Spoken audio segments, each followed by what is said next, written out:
Reddit Ask Me Anything. Iyama, retired, cat burglar, ask me anything. Well, I quit the practice quite a while ago, but perhaps I can satisfy any burning questions any of you may have. Questions about safety, the answers to which will probably terrify you. The why and how, or just about anything, are quite acceptable. Obviously, I'm using a throwaway for this, and yes, I'm using protection to hopefully keep myself safe. So please be a bit understanding if I happen to be responding slower than you'd like. And to answer what I know will be the single biggest question.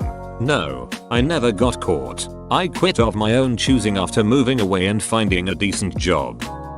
Were you ever afraid of a homeowner with a gun? That's about the only thing I was truly afraid of. Just out of curiosity, from your point of view, would a homeowner be in the right to kill you if he or she were to catch you in the act? Did you consider your life forfeit when you entered a home, or did you never really think about the dying part? I never did come to terms with that question, and I've thought about it quite a bit over the years. Would they be in the right? Yes, in my mind, I don't know. I considered what I was doing a do or die situation, so I felt that what I was doing was forgivable. But I don't think I would have held any grudge against a person who shot to kill. To be fair, though, I would fall to the ground and beg and plead like a little baby, at which point, if I had not already been shot, killing me would be considered murder. Yep, you read that right. The laws in several states, including the one I was in, are so few-read that shooting a person who has broken into your home but is in a position of surrender or some such nonsense is considered murder. I never really worried much about it, though, as I've said before, where I was in life at the time, there wasn't much left for or of me. My house was robbed once. Someone obviously showed up to the house halfway through and freaked the person out because there was a whole heap of our stuff stacked at the front door. They only got away with a few bits and pieces, but the thing that freaked me out the most was the fact my brother's ashes were stacked on top of everything. Disgusting piece of shit, whoever it was. Ashes. I have no clue why a person would go for that, unless the urn was of value. I would never have done such a thing. I even refused to steal wedding rings and wedding bands. It wasn't even an actual urn. We had only had them for 2 weeks, so they were still in the plastic box with a sticker on the front saying what they were. As weird as this is going to sound, I'm glad there are good burglars out there. How accurate is Home Alone? I actually tripped on toys once. The room's curtains were drawn and the light switch was not very close to the door. I didn't carry a flashlight. I made hits during the day and never really needed one. And when I went into the room, I stepped on and broke an old Dino Rider toy. Seeing that toy brought back a lot of memories and felt worse for breaking that toy than I did for breaking into and robbing the house. Single most expensive object stolen, most stolen from one house at the same time, any incidents with dogs or homeowners actually home, scariest moment? Most expensive object, a gold watch. I could have grabbed a diamond wedding ring, but even I had standards. Most stolen from one house was around $1,000. And dogs? Let me give you the lowdown on dogs. They aren't protection or security. A dog can be easily tamed usually. Act friendly, give it a few rubs, and they'll happily follow you around. If that doesn't work, after my first run-in with an annoying dog, a small, yappy dog, I started carrying rawhide sticks with me. That stopped them very fast. Also, on the topic of dogs, if you want a security dog, get a small, loud dog that barks at almost everything.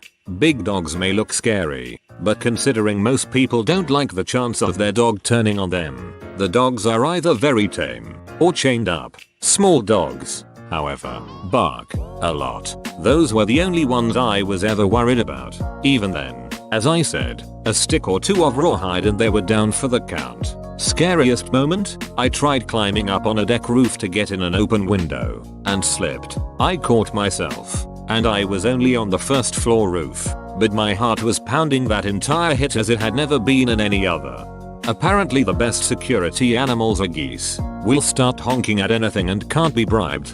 The fact that a person had a flock of geese in their home to begin with would probably scare off most crooks. How close did you come to being caught in the act? Ever leave any incriminating evidence behind? The closest was passing by a police car as they were going to the house. I was a few blocks away at the time. I was never really close to being caught, but the question of it was always there. I would usually be in and out in under 5 minutes. Evidence? No, none that I can think of. I was never caught, so I guess I didn't leave anything incriminating. If I did forget something. Burglaries don't tend to be solved. It's just not worth the police's time. Unless the homeowner catches you in the act, or the police just happen to see you climb through the window, then you're likely to get away with it. The house I live in with my boyfriend was broken into and most of our stuff stolen about a year ago, and it was seriously one of the most traumatic events of my life. We're college kids and lost pretty much everything we owned of any value. I still have trouble sleeping at night and have had to install alarms on everything. I just can't believe a human being could do that to another human. We're all in this thing together just trying to get by. No questions. Just wanted to beach. I'm glad you stopped though. Cheers to your new job, and hope that goes well and you never feel inclined to return to the lifestyle.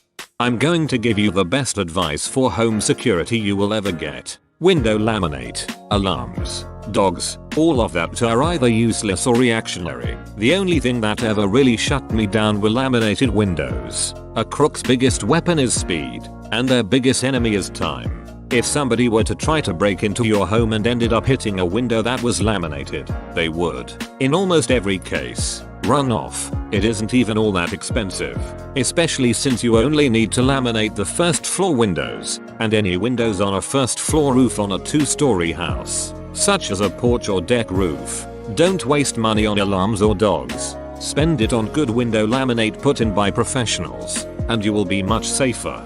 Nice try, window laminate sales guy. So that's what his new job is. How easy was it for you to enter targeted houses? What were your techniques? It was very easy. My method of entering was usually to find a decent backyard window and break it. Entering through there, I had secured duct tape, a sharp rock to an elbow guard, and would just hit the window. The worst times were when I forgot my gloves and had no way of opening the window. You'll be amazed at how many windows are painted shut, or were never meant to open to begin with. I had a pair of heavy mesh gloves to clear away glass at those times, and if I forgot them and couldn't find another means of clearing the glass quickly, I'd abort the attempt. I kind of pity those people more than the ones I actually robbed, because they would come home to a broken window, and that was it. Rather insulting, I'd think. Furthermore, they'd spend the rest of their lives wondering just what it was you stole.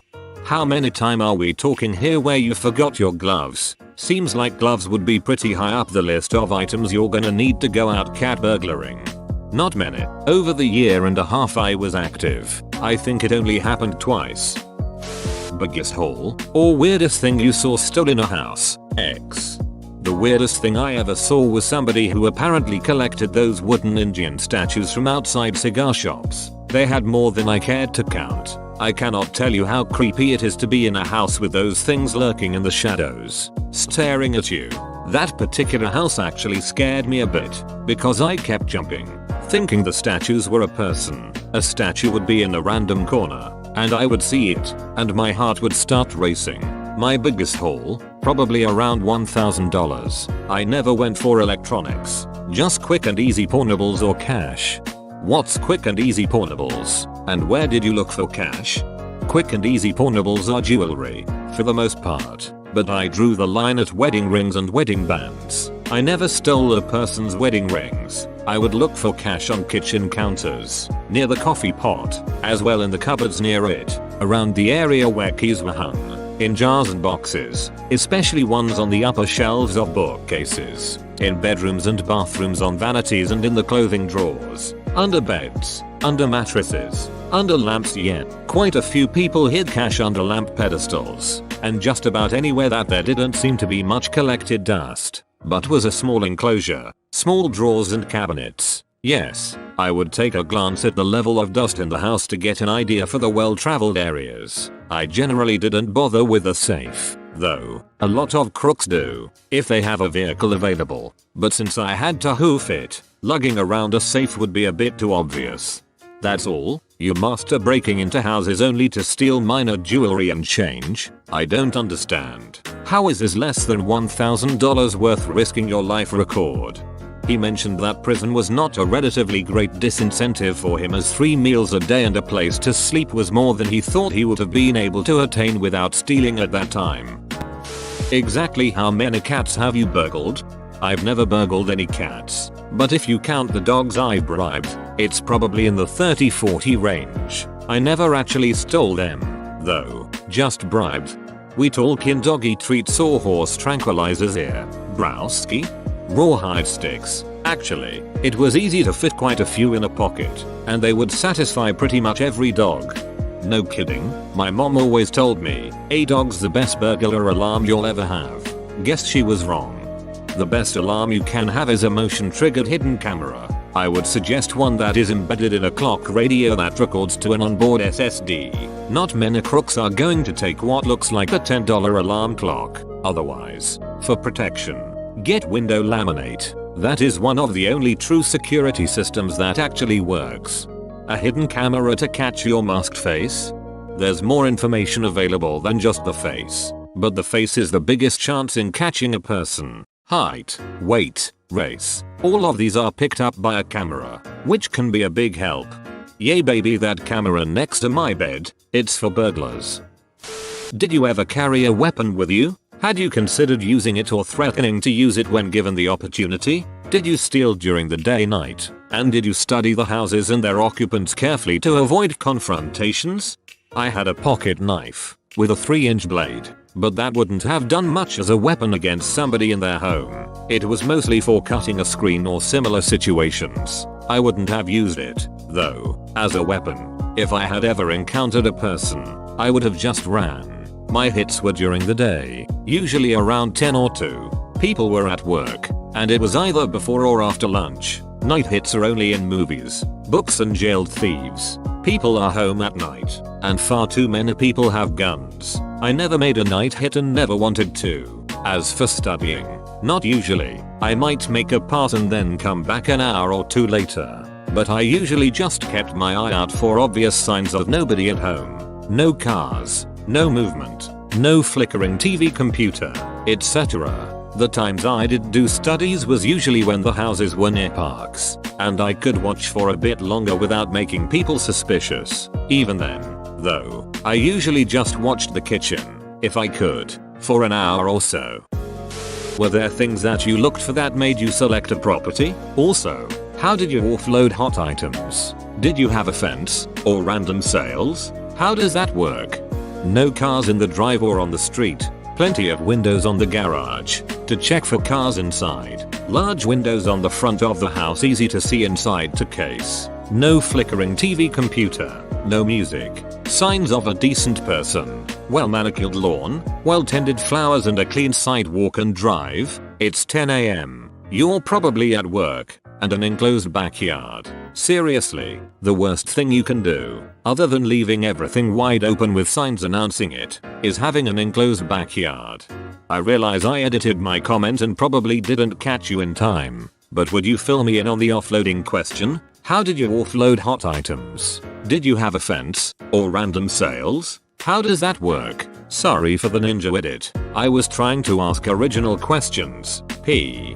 Offloading was usually to a pawn shop or in the paper. I would hold on to the physical items for a few weeks to a month before putting them out. Usually, I went for cash and, yes, I admit this, piggy banks. Generally, though, pawn shops exist that will buy your stuff without asking questions. I didn't always get the best prices for the stuff because of that. But when the choice is mediocre poor price and no questions or good price and questions, you try to avoid the latter.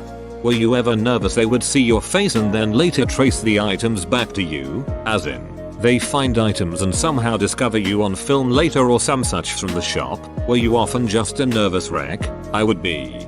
I'd be sick constantly worrying that I was facing prison time every day I woke up. One more. What did you buy with the money? I always had a mask when I broke into the houses, so I wasn't afraid of being caught on home cameras. As for being traced and caught, I was never worried. I've mentioned that. At that point in my life, it was do or die. To me, spending time in prison would have been better than the life I was living. Prison gives you 3 hots and a cot, meaning 3 meals and a dry place to sleep. I was living in a slummish apartment at the time. Most of the money went to keeping myself alive. The rest I saved up until I could get out of that apartment and to a decent place where I was able to get an actual job. Honest question. I am armed, but if I encountered a thief, I would order them to stop and attempt to force their compliance. I'd react based on their actions from there. Escalation only when merited. Would you be likely to comply if you were startled by an armed owner screaming at you to comply, or reject the risk of getting hit owner not caring about you, firing, and just run instead? For effect if it matters, it's an M4. Not sure if you would even care. If they had a gun, I'd do exactly as they said. If it was a melee weapon, and they were not blocking the exit, I'd try to escape.